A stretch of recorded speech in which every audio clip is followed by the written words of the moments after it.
नमस्कार बच्चों। कल हमने राजस्थान में राजपूतों की उत्पत्ति के सिद्धांत पढ़े थे।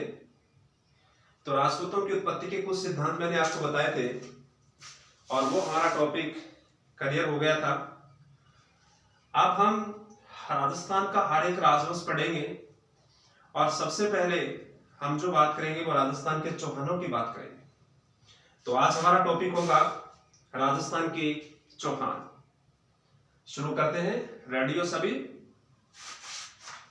तो राजस्थान के चौहान।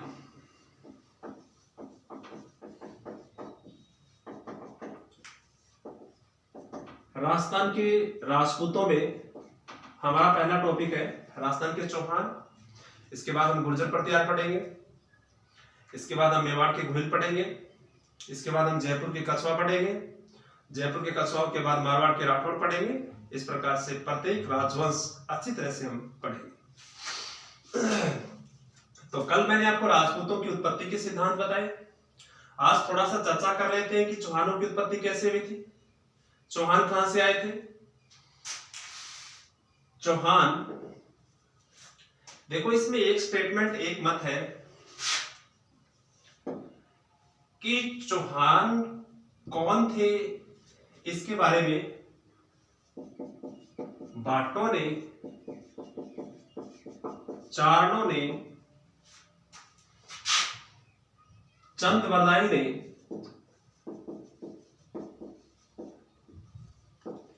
सूर्यमल मिश्र ने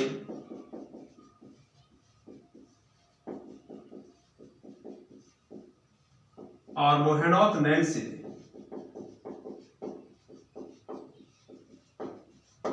इन सब ने चौहानों को अग्निवंशीय बताया है, अग्निवंशीय बताया है। ये मैं कल आपको बता रहा था कि ये जो प्रमुख रूप से तो मत है चंद्रवरदाई का। किसका मत है? चंद्रवरदाई का। अब चंद्रवरदाई के समर्थक हो गए भाट, चारण, सूर्यमल मिश्र, मोहेनोत नैन्सी। इस मत के समर्थक है।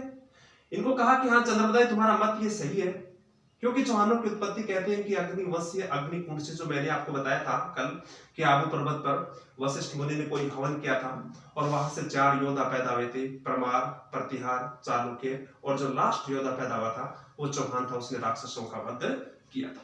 तो ये मत है, प्रमुख रूप से तो ये मत चंद्रवरदाई का है। भाट, चारण, चंद्रवरदाई, सूर्यमल मिश्र, मोहेनोत नैन्सी ने चौहानों को अग्निवंशीय माना है और इनकी उत्पत्ति अग्निकुंड से बताई है। ठीक है। अच्छा, दूसरी में बात करूंगा एक हमीर महाकाव्य, हमीर महाकाव्य, हमीर रासो, हमीर रासो, पृथ्वीराज विजय, पृथ्वीराज विजय और विश्वदेव रासो, विश्वदेव रासो, ये सारी पुस्तकें हैं। पुस्तकों के नाम लिखे मैंने, हमीर महाकाव्य पुस्तक है, हमीर रासो एक पुस्तक है, हमीर पृथ्वीराज विजय एक पुस्तक है, विश्वदेव रासो एक पुस्तक है। अच्छा, हमीर महाकाव्य ये पुस्तक है नैनचंद्र सूरी। हमीर रासो ये पुस्तक है जोधराज की। पृथ्वीराज विजय ये पुस्तक है जयानक, ये पुस्तक किसके? जयानक की। विश्वदेव रासो ये पुस्तक है नरपति नाल, किसकी पुस्तक है? नरपति नाल। तो हमीर महाकाव्य नैनचंद्र सूरी, हमीर रासो जोधराज, पृथ्वीराज विजय जयानक, विश्वदेव रासो नरपति नाल। इन पुस्तकों के अंदर इन लेखकों ने ये कहा है कि चौहान सूर्यवंशी थे, चौहान सूर्यवंशी थे, यानी राम के वंश में पैदा हुए थे। चौहानों को सूर्यवंशी माना गया है। इन पुस्तकों के अनुसार, इन लेखकों के अनुसार हमीर महाकाव्य हमीर रासो, पृथ्वीराज विजय, विश्वदेव रासो के अनुसार चौहानों को क्या कहा गया है?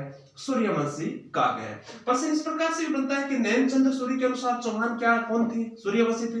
जोधराज के अनुसार चौहान क्या थे? सूर्यवंशी थे। जयानक के अनुसार चौहान कौन थे? सूर्यवंशी थे। और नरपति नाल के अनुसार चौहान कौन से थे? सूर्यवंशी थे। इन पुस्तकों का नाम भी आ सकता है, लेखकों का नाम भी आ सकता है। तो लेखक का नाम और पुस्तकों के नाम दोनों आपको याद रखिए। और इसमें सीधा प्रश्न भी आ सकता है कि हमीर महाकाव्य के लेखक कौन है? नैनचंद्र सूर्य है। हमीर रासो के लेखक कौन है? जोधराज है। पृथ्वीराज विजय के लेखक कौन है? जयानक है। और विश्वदेव रासो के लेखक कौन है? नरपति नाल। सीधा क्वेश्चन भी एग्जाम के अंदर पूछ लिया जाता है। तो मैं कहने का मतलब है कि चौहान कौन थे इसके बारे में दूसरा मत है। हमीर महाकाव्य, हमीर रासो, पृथ्वीराज विजय, विश्वदेव रासो, इसके अनुसार चौहान कौन थे? सूर्यवंशी।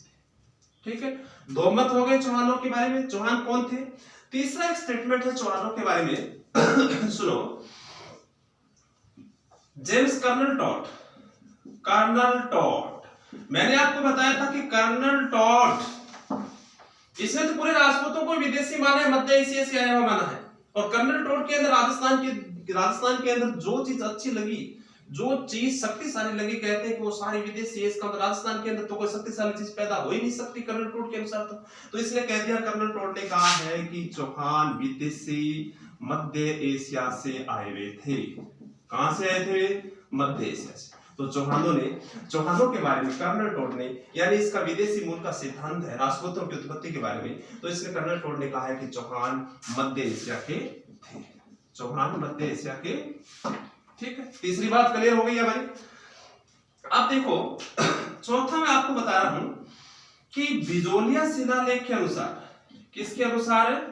बिजोलिया शिलालेख के अनुसार डॉक्टर दशरथ शर्मा ने, किसने?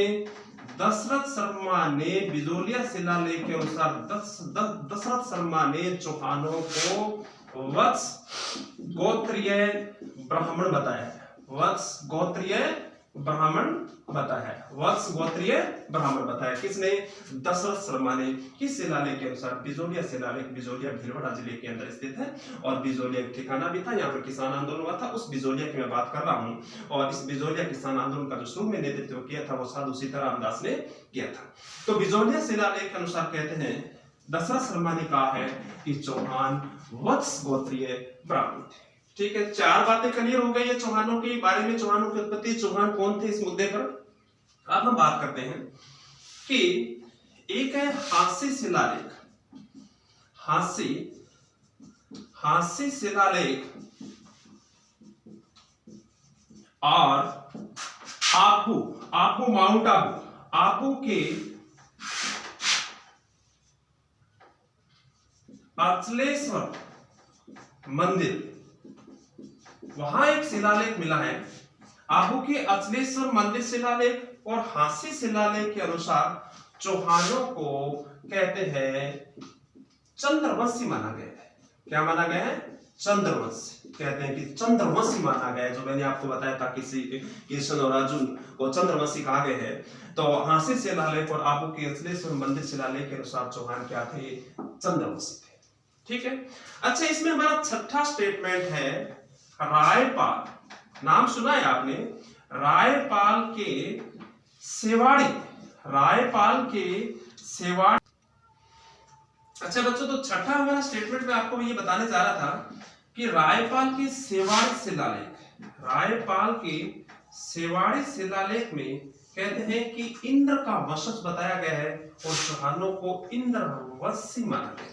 चौहानों को क्या माना गया है? इंद्रवंशी माना गया है। ठीक है, अच्छा छठवीं बात मैं आपको ये बता रहा हूं कि डॉक्टर डी.आर. भंडारकर ने, किसने? डी.आर. भंडारकर ने चौहानों को कहते हैं, चौहानों की उत्पत्ति खज जाति से बताई है। किससे बताई है? खज जाति से चौहानों की उत्पत्ति बताई है। अब देखो चौहानों की उत्पत्ति, चौहान कौन थे, इसमें मैंने आपको 7 मत बताए हैं। पहला भाट चारण चंद्रवरदायी सूर्यमल मिश्रण मुहेणोत नेटसी के अनुसार चौहान क्या थे? अग्निवंशीय, अग्निकुंड से उत्पन्न हुए थे। वशिष्ठ मुनि ने आबू पर्वत को हवन किया था, जो मैं कल भी इसकी बात की चर्चा कर रहा था। दूसरा मैंने बताया कि हमीर महाकाव्य नेमचंद्र सूरी, हमीर रासो, जोधरा, पृथ्वीराज विजय, जैनक और विश्व देवराज से नरपति नाल, इन सब लोगों के अनुसार चौहान क्या थे? सूर्यवंशी थे। क्या थे? चौहान क्या थे? सूर्यवंशी थे। फिर तीसरा जो मैंने बताया कर्नल टोड, कर्नल टोड को हर चीज राजस्थान के अंदर विदेशी लगती है और इसका हमेशा विदेशी मूल का सिद्धांत कर्नल टोड का होता है। और कर्नल टोड ने कहते हैं कि चौहानों को कहा है कि मध्य एशिया से आए हैं। कहां से आए हैं? मध्य एशिया से। अब सुनो, और चौथा मेरा जो मत है इसमें यह है कि बिजोलिया शिलालेख के अनुसार दशरथ शर्मा ने कहा है कि चौहान क्या थे? वत्स गोत्रीय ब्राह्मण थे। चौहान क्या थे? वत्स गोत्रीय ब्राह्मण थे। और फिर पांचवा मत मैंने आपको बताया हांसी शिलालेख, आबू के अचलेश्वर मंदिर शिलालेख के अनुसार चौहानों को चंद्रवंशी, चंद्रवंशी अर्जुन और किशन के वंशज से बताया गया है। हांसी शिलालेख और आबू के अचलेश्वर मंदिर के जो शिलालेख मिला है मंदिर के पास, उसमें चौहानों को क्या कहा गया? चंद्रवंशी कहा गया है। फिर कहते हैं कि रायपाल की शिवाड़ी शिलालेख के अनुसार चौहानों को इंद्रवंशी, इंद्र के वंशज इंद्रवंशी बताया गया है। और डीआर भंडारकर ने कहते हैं कि चौहानों की उत्पत्ति खत जाति से बताइए। किससे बताइए? खत जाति से बताइए। तो 60 मैंने आपको बताया चौहान कौन थे, चौहान किस कुल से थे, चौहानों की उत्पत्ति क्या थी।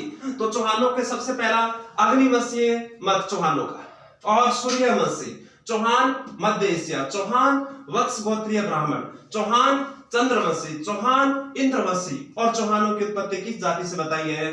खत जाति से बताइए। क्लियर हो गई सारी चीजें। तो चौहानों की उत्पत्ति के बारे में मैंने आपको 7 बातें बताई है। आगे हम पढ़ेंगे चौहान वंश वृक्ष के बारे में, तो मेरी बात को ध्यान से सुनते रहना। चौहान वंश वृक्ष, चौहानों की राजस्थान के अंदर कितनी शाखा है? सबसे पहले चौहान कहां बसे थे, कहां अपना निवास स्थान बनाया था, और फिर कहते हैं कि कैसे कैसे पूरे धीरे धीरे पूरे राजस्थान पर चौहानों ने अधिकार कर लिया था। तो इस बारे में हम थोड़ा सा चर्चा करेंगे आगे। देखो बच्चों मेरी बात को सुनो कि चौहान जो वंश वृक्ष, चौहान वंश वृक्ष चौहानों की शाखा है। राजस्थान में चौहानों की शाखा है, ये बात पढ़ेंगे। राजस्थान में चौहानों की शाखा है। तो सुनो, सबसे पहले सांबर, स्पार्लक्स,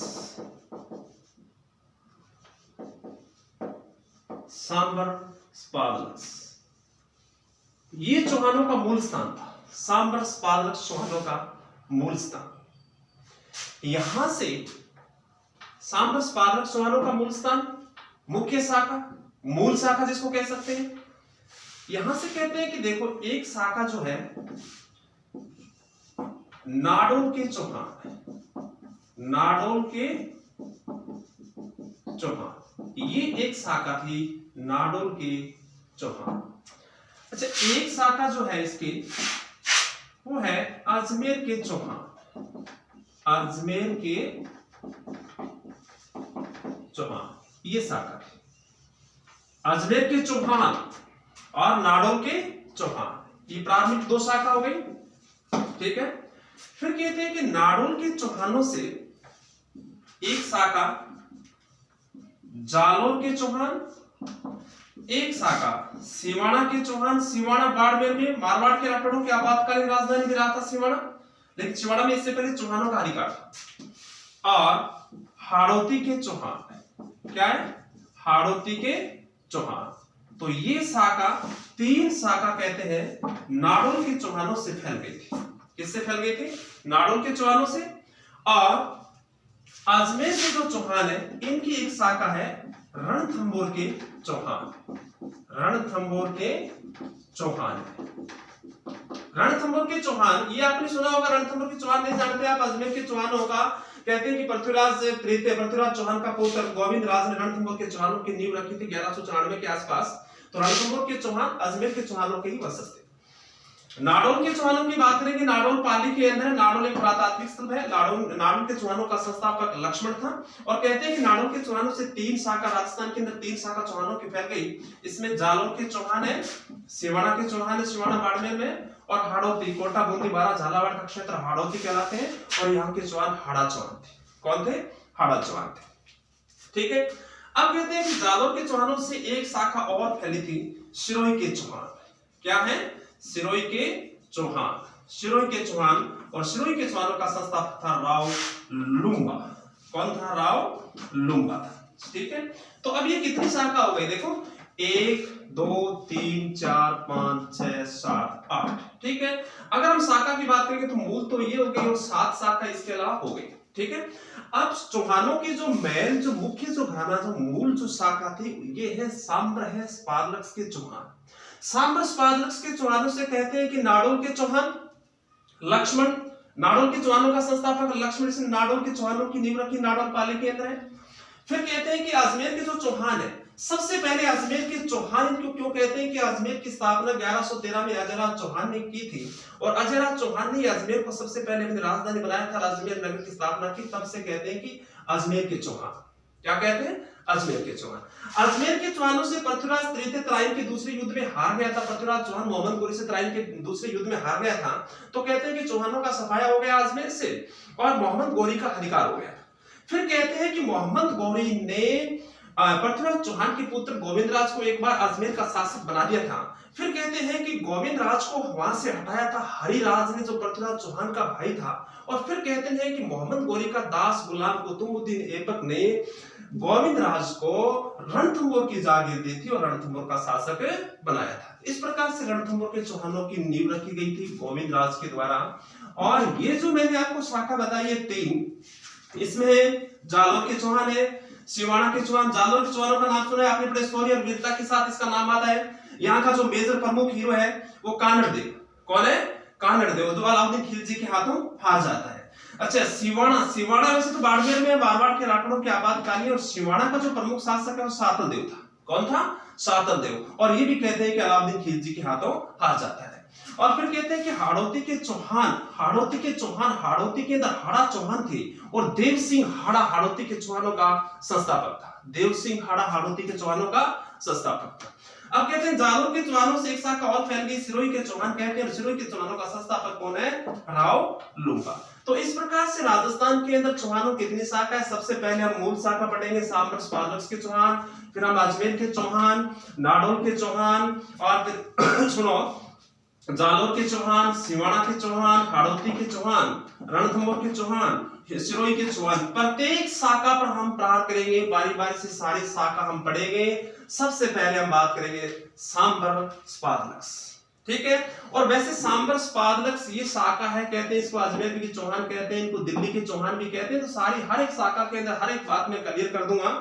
तो अब सबसे पहले हमारी जो शाखा होगी सांबर के चौहान, स्पार्लक्स के चौहान होगी। अच्छी तरह से क्लियर हो गए, अच्छी तरह समझ गए। राजस्थान में चौहानों की शाखाएं, मूल शाखा सांबर स्पार्लक्स है, फिर यहां से नाडोल के चौहान, अजमेर के चौहान, अजमेर के चौहानों से रणथंभौर के चौहान, नाडोल के चौहानों से 3 शाखा फैली थी, जालोर के चौहान, सिवाना के चौहान, हाड़ौती के चौहान, और जालोर से कहते हैं कि सिरोही के चौहान, और सिरोही के चौहानों का संस्थापक कौन था? राव लुम्बा था। ठीक है। अब सुनो मेरी बात को ध्यान से सुनो। तो चौहानों की हम शाखाएं के राजस्थान में बात कर रहे थे, वो शाखा हमारी कंप्लीट हो गई है। प्रत्येक शाखा हम बारी बारी से पढ़ेंगे। सबसे पहले हम सांबर स्पार्लक्स ये शाखा पढ़ेंगे। अब देखो एक चीज मैं थोड़ा सा आपको बता देता हूं कि चौहान जो है, चौहान शब्द कहते हैं कि ये चाहे मान से बना है। किससे बना है? चाहे मान। कहते हैं कि चौहानों का कोई मूल पुरुष आदि पुरुष रहा होगा, और ये बात कही है पृथ्वीराज विजय के लेखक। हाँ, चौहान शब्द है, कहते हैं कि चाहे मान शब्द से चौहान, चाहे मान शब्द। तो पृथ्वीराज विजय जो मैंने आपको बताया था, पृथ्वीराज विजय, पृथ्वीराज विजय के लेखक जानक ने कहा है, पृथ्वीराज विजय के लेखक जानक ने कहा है कि चौहानों का कोई आदि पुरुष मूल पुरुष रहा होगा, और उस व्यक्ति का नाम था चाहेमान। क्या नाम था? चाहेमान। और जानक ने कहते हैं कि इनके अलग अलग एक एक अक्षर का अलग अलग उनकी व्याख्या की है। चा का मतलब होता है चाप, है का मतलब होता है हरी, मा का मतलब होता है मान, ने का मतलब होता है नीतिवान। क्या है?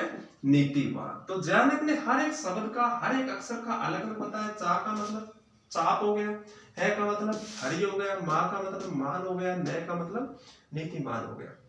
तो राजस्थान के अंदर वह राजपुरुष, वह वंश चौहान है जो चाप, धनुर्विद्या, चाप का मतलब धनुर्विद्या में निपुण है, हरि भागवत धर्म को मानने वाला है, अतिथियों का मान सम्मान करता है, और जो नीतिवान है वही राजस्थान का चौहान है।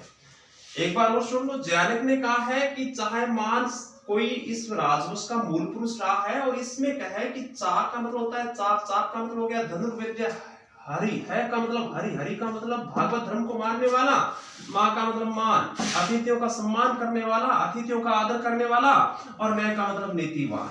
जो नीतिवान है, जो धनुर्विद्या में निपुण है, भागवत धर्म को मानने वाला है, अतिथियों का सम्मान करता है, जो नीतिवान है, वही राजस्थान का चौहान है। ठीक है, तो ये चीजें मैंने थोड़ा सी आपको ये क्लियर किया था। पृथ्वीराज विजय जैनिक ने ये बात बताई है। अब देखो मैं बात बता रहा हूं कि सबसे पहले जो हम पढ़ेंगे, हमारी जो शाखा होगी सांबर के चौहान, ये पढ़ेंगे सांबर के चौहान। इसको मैंने आपको बताया स्पारलक्स के चौहान कहते हैं। क्या कहते हैं? स्पारलक्स के चौहान कहते हैं इनको, सांबर के चौहान, स्पारलक्स के चौहान। और आगे चलकर कहते हैं कि इसी शाखा को हम ये कह सकते हैं अजमेर के चौहान कह सकते हैं, अजमेर के चौहान कह सकते हैं, और इनको दिल्ली के भी चौहान भी कह सकते हैं। क्या कह सकते हैं? दिल्ली के चौहान, क्योंकि पृथ्वीराज चौहान ने दिल्ली को राजधानी बनाया था, और दिल्ली की गद्दी पर बैठने वाला अंतिम हिंदू शासक पृथ्वीराज चौहान। इसको इसीलिए बोलते हैं क्योंकि इसने पृथ्वीराज चौहान ने दिल्ली को राजधानी बनाया था। ठीक है, तो ये सांबर, स्पारलक्स, अजमेर, दिल्ली के चौहान पहली हमारी शाखा ये होगी। ठीक है, अब देखो सांबर, स्पारलक्स के चौहान, अजमेर के चौहान, दिल्ली के चौहान, सांबर, स्पारलक्स के चौहान कहते हैं कि राजशेखर की एक पुस्तक है प्रबंध कौश। इसमें यह कहा गया है कि सांबर झील के आसपास का एरिया उस समय स्पारलक्स के नाम से जाना जाता था, स्पारलक्स के नाम से जाना जाता था।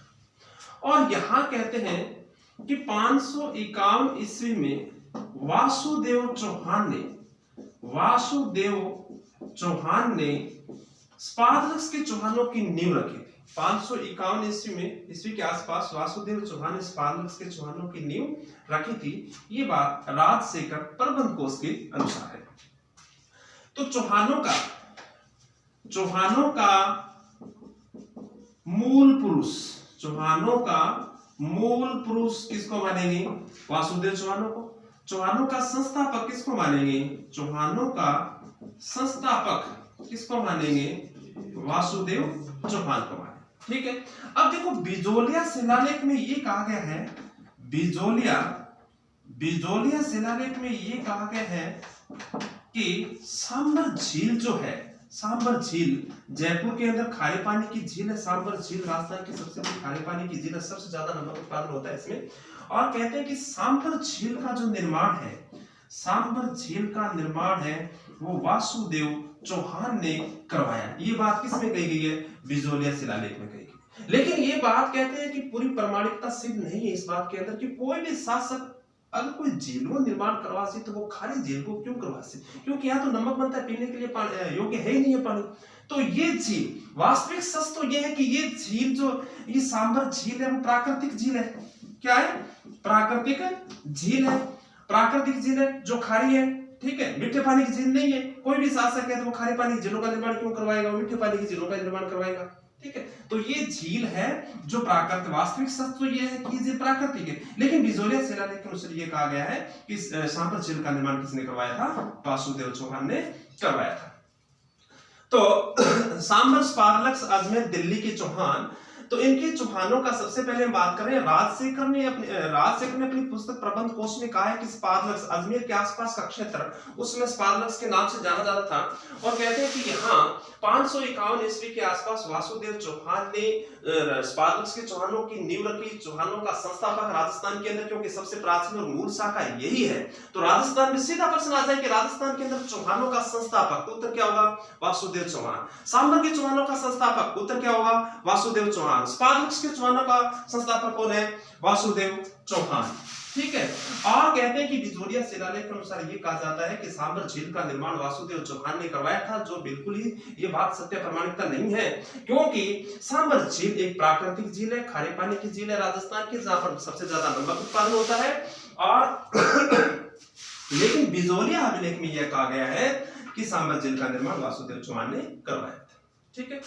अब देखो, वासुदेव चौहान के बाद एक इसका उत्तराधिकारी सामंतराज था। क्या था? सामंतराज। और कहते हैं कि सामंतराज के बाद एक प्रमुख शासक था गोवक प्रथम। कौन था? गोवक प्रथम। अब गोवक प्रथम कहते हैं कि गुर्जर प्रतिहार शासक का नाम सुना है आपने? कन्नौज। और यहाँ नागभट्ट द्वितीय गुर्जर प्रतिहार वंश का शासक, जिसने कन्नौज को अपनी राजधानी बनाया था। और कन्नौज के लिए कहते हैं कि त्रिपक्षीय संघर्ष भी हुआ था। कन्नौज के लिए त्रिपक्षीय संघर्ष 3 जातियों के बीच हुआ था। इसमें गुर्जर प्रतिहार और एक पाल वंश, बंगाल बिहार का पाल वंश, और राष्ट्रकूट शासक। ठीक है। राष्ट्रकूट राजवंश दक्षिणी भारत का, तो राष्ट्रकूट, पाल, गुर्जर प्रतिहार, इन 3 जातियों के बीच कन्नौज पर अधिकार करने के लिए त्रिपक्षीय संघर्ष इतिहास के अंदर प्रसिद्ध है। और अंतिम रूप से कन्नौज पर जो अधिकार किया था वो गुर्जर प्रतिहार वंश ने किया था। और गुर्जर प्रतिहार वंश के अंदर ही कन्नौज को सबसे पहले राजधानी बनाने वाला हीरो नागभट्ट द्वितीय था। तो कहते हैं कि नागभट्ट द्वितीय का सामंत था ये। कौन है? गोवक प्रथम। ठीक है। और कहते हैं कि कन्नौज में नागभट्ट द्वितीय की राज्यसभा में गोवक को वीर की उपाधि दी गई थी। कौन सी उपाधि दी गई थी? वीर की उपाधि दी गई थी। और गोवक प्रथम ने हर्षनाथ, क्या है? हर्षनाथ के मंदिर का निर्माण करवाया था। हर्ष की पहाड़ियां सीकर जिले के अंदर। तो हर्षनाथ के मंदिर का निर्माता कौन है? गोवक प्रथम है। और हर्षनाथ को चौहानों का देवता माना जाता है। चौहानों का देवता माना जाता है। चौहानों की कुल देवता कौन है? हर्षनाथ। और चौहानों की कुल देवी कौन है? जीण। हर्ष और जीण बहन भाई थे, आपने सुना होगा, ये राजस्थान की कल्चर के अंदर पढ़ेंगे विस्तृत रूप से। तो हर्षनाथ के मंदिर का निर्माण गोवक प्रथम ने करवाया। और चौहानों के कुल देवता कौन है? हर्षनाथ। और राजस्थान के अंदर कहते हैं कि वहां एकमात्र ऐसी मूर्ति है जिसमें भगवान शंकर को श्री हर्ष के नाम से जाना जाता है। भगवान शंकर को श्री हर्ष के नाम से जाना जाता है। तो हर्षनाथ का मंदिर, हर्ष की पहाड़ियां सीकर में, और चौहानों के कुल देवता। ठीक है। तो मेरी बात एक बार और सुनो बच्चों कि चौहान, ये सबसे पहले मैंने आपको बताया कि पृथ्वीराज विजय जयानक ने ये कहा है कि कोई चाहेमान नाम का कोई व्यक्ति चौहानों का आदि पुरुष मूल पुरुष रहा होगा, और चाहेमान से चौहान बना, चौहान से चाहेमान बना। और चा का मतलब हो गया चा धनुर्विद्या, है का मतलब हरि, भागवत धर्म को मानने वाला, माँ का मतलब अतिथियों का सम्मान करने वाला, आदर करने वाला, नय का मतलब नीतिवान, यानी जो धनुर्विद्या में निपुण है, भागवत धर्म को मानता है, अतिथियों का सम्मान करता है, जो नीतिवान है, वही राजस्थान का चौहान है। और फिर मैंने आपको सबसे पहले हम जो शाखा की बात कर रहे हैं, हम सांभर, स्पार्लक्स, अजमेर, दिल्ली के चौहान जो पढ़ेंगे, ये शाखा हमने शुरू की है। और इसमें प्रबंध कोश, राजशेखर की पुस्तक प्रबंध कोश के अनुसार कहा गया है कि सांभर झील के आसपास का एरिया स्पार्लक्स है। और यहाँ कहते हैं कि 551 में वासुदेव चौहान ने चौहानों की नींव रखी थी, और चौहानों का मूल पुरुष मानते हैं, चौहानों का संस्थापक मानते हैं, चौहानों का आदि पुरुष मानते हैं। और फिर कहते हैं कि बिजोरिया शिलालेख के अनुसार कहते हैं कि सांभर झील का निर्माण वासुदेव चौहान ने करवाया था। प्राकृतिक सत्य, वास्तविक सत्य ये है कि सांभर झील एक प्राकृतिक झील है, ये कोई कृत्रिम झील नहीं है। फिर मैंने आपको बताया है कि इसके बाद एक सामंतराज के बाद कहते हैं कि 2-3 उत्तराधिकारियों के बाद एक मेजर प्रमुख शासक जो पढ़ेंगे वो गोवक के बारे में प्रश्न आते हैं। और गोवक कहते हैं कि कन्नौज के शासक नागभट्ट द्वितीय का सामंत था। और कन्नौज में नागभट्ट द्वितीय की राज्यसभा में गुवक प्रथम को वीर की उपाधि से सम्मानित किया गया था और गुवक प्रथम ने चौहानों के इष्ट देव हर्षनाथ के मंदिर का निर्माण करवाया था और कहते हैं कि राज्य की एकमात्र ऐसी ये मूर्ति है जो भगवान शंकर की लिंगोद्भव प्रतिमा है और भगवान शंकर को श्री हर्ष के नाम से जाना जाता है। ठीक है, तो बच्चों आज हम इतना पढ़ेंगे और सुनो मेरी बात को, कल से अगले वीडियो के अंदर यहीं से हमारा टॉपिक होगा गुवक प्रथम के आगे आने वाले जो उत्तराधिकारी शासन के क्रम से राजस्थान के चौहान पढ़ेंगे। सबसे पहले शाखा हमने ये शुरू की है, प्रत्येक शाखा बारी बारी से सारी शाखाओं का अध्ययन अच्छी तरह से करेंगे। जय